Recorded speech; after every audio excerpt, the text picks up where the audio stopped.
from Africa, from Ethiopia. Okay, but why the name is Arabica? That's a good question, right? Okay, but well, talking about that, okay, talking about why the name of this coffee is Arabica, we have to talk a little bit about the story of coffee. Okay, number one, okay, the coffee that was discovered in the 7th century in Africa and Ethiopia in a small place with the name Kaffa. Okay, it's important to know that was discovered by a mistake. The reason why is because there was a group of chippers, and this chipper they was monks, and also they was taking care of a group of goats. And actually, they saw the goats going to the bush, to the bushes. Those was eating, okay, the berries, okay, directly from the bush. And after to eat the berries, okay, the goats became crazy, okay, and those was jumping all over, okay, just like crazy. One of the chippers, he was a little bit curious about that reaction, and that's the reason why he took some of the berries and he tasted, and the flavor that was good. And well, of course, when he was actually eating the berry, he discovered a very hard part. That's the reason why he decided to pick many berries and he decided to prepare a soup, just trying to make softer that hard part.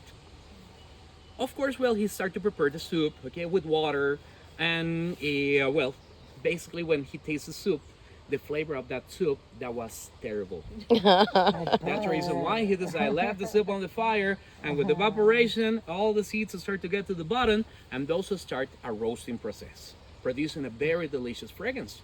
The chippers, he was very surprised about that, and that's the reason why he decided go directly to the place where the coffee that was roasting, and he takes one of the seeds, and the flavor that was amazing. That's the reason why he started to eat the seeds already roast. That was uncomfortable, by the way. But anyway, of course, he was eating the berries. And after eating the berries, okay, he became very happy, okay? And actually, well, the rest of the monks, they say like, well, we're gonna taste it too. And they was actually eating seeds already roast. But well, anyway, with the past of the days, okay, they discovered like the best way to extract that delicious fragrance that was making an infusion. Okay, and they start to use that drink, okay, for special activities of them. Okay, the people from Arabia, they was commerce, and they was crossing through Kaffa in Ethiopia, and they discovered this group of monks, and they discovered this group of monks like being very happy drinking that drink, and that's the reason why they decide get into the convent, and they say like, can you share that drink with us? And the monks say no. That's the reason why, okay, the people from Arabia, okay, they decided to sneak it at night, okay, into the convent. They took the drink, they took the plants, and they start to produce their own coffee. Okay? Later, they start to commerce that product. But when they was selling the product, they say like, how we can call this product? Coffee is, this product is originally from Kaffa, and that's the reason why we're going to baptize this drink with the name Kaffa. But well, because we're producing that one, okay, well, we're going to baptize this product Kaffa Arabica. Okay? And that was the name. They start to sell the coffee, okay? And of course, the coffee became very profit. People in basically in Africa, they became crazy and they start to look for that plant. They discover some new species. In Congo, they discovered Robust. In Central Africa, Excelsa.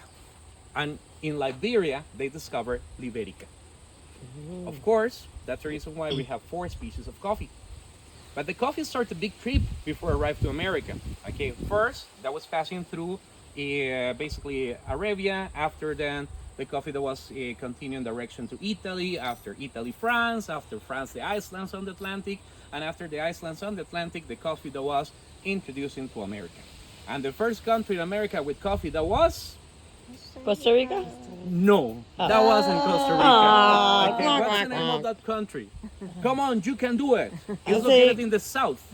Oh, No, it's not Argentina. Colombia. It's not Colombia. Oh, Colombia.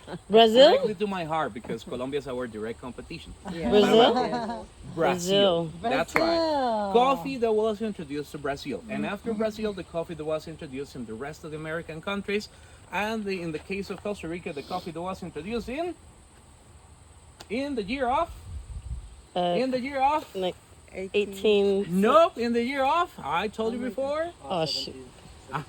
Exactly, you got it. Okay, 1720. 1720. Okay, that was the coffee introduced to Costa Rica. We start with the production of coffee in one commercial way until 1820. 100 years later, we start to export coffee. But Costa Rica, that was the first country exporting coffee directly to England.